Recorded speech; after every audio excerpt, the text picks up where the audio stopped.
There was no clear signal telling me to stop. No pause in the room that asked for my input. It wasn't hesitation exactly, more like a quiet recognition that speaking would only repeat what had already been understood in silence. I could feel the thought forming, fully shaped, waiting just behind my teeth. But the moment didn't lean toward it. It didn't open a space. It simply continued, as if words had already done their work, without being spoken. So I let the thought remain where it was, complete, unshared, and strangely settled. I watched the conversation stretch forward, uninterrupted, unaware of what hadn't joined it. Words passed between others with ease, finding places I no longer occupied. They didn't hesitate. They didn't look for me. The space adjusted almost immediately, closing the gap my silence left behind. There was something unsettling in how smooth it was, how quickly my absence became unremarkable. No one reacted. No one waited. The moment didn't resist my quiet. It accepted it, as if this outcome had always been one of its options. And standing there, I realized that silence doesn't always interrupt. Sometimes, it simply blends in and becomes part of the room. I let myself move with that rhythm, not stepping ahead of it, not falling behind. It required nothing from me. No response, no confirmation.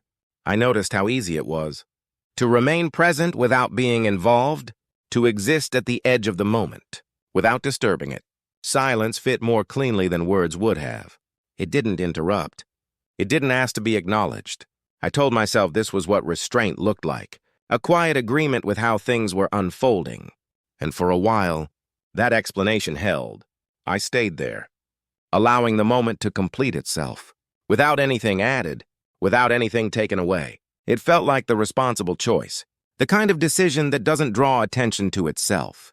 There was comfort in believing that holding back was a sign of awareness, that knowing when not to speak meant understanding the moment as it was. I convinced myself that silence carried its own weight, that it didn't need to be justified by words or explanations. For a brief while, that belief settled in quietly, leaving no urgency behind. And in that stillness, doing nothing felt like the right thing to do. The moment carried on without hesitation, as if it had already accepted my silence as part of its shape. Laughter rose and faded, light enough not to linger. I mirrored the room just enough to remain present, responding automatically, without intention. It was easy to stay aligned on the surface, easier than I expected. I noticed how little effort it took to participate without contributing anything real, to be there without leaving a mark. The thought returned briefly, that speaking now wouldn't change the direction, only disrupt the balance that had already formed. Not wrong, just unnecessary. So I stayed with the rhythm as it was, letting it move past me without resistance. And the longer I remained quiet, the more natural that choice felt.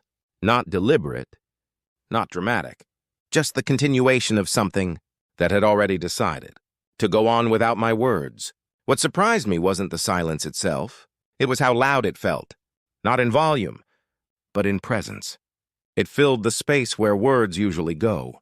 It stayed noticeable, even as everything else continued. I could feel it sitting beside me, not demanding attention, not asking to be resolved, just there. I still don't know what would have happened if I had spoken. Maybe nothing would have changed.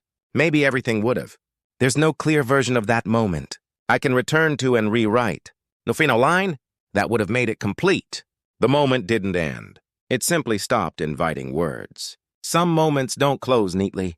They don't resolve themselves with a sentence or an explanation. They remain open, quietly, and silence has a way of stretching itself over time. It shows up later, in unrelated thoughts, in pauses between other conversations, in the space before sleep, not asking to be answered, not asking to be fixed, just reminding us that something once remained unsaid. And sometimes, that silence feels louder than any words we could have used.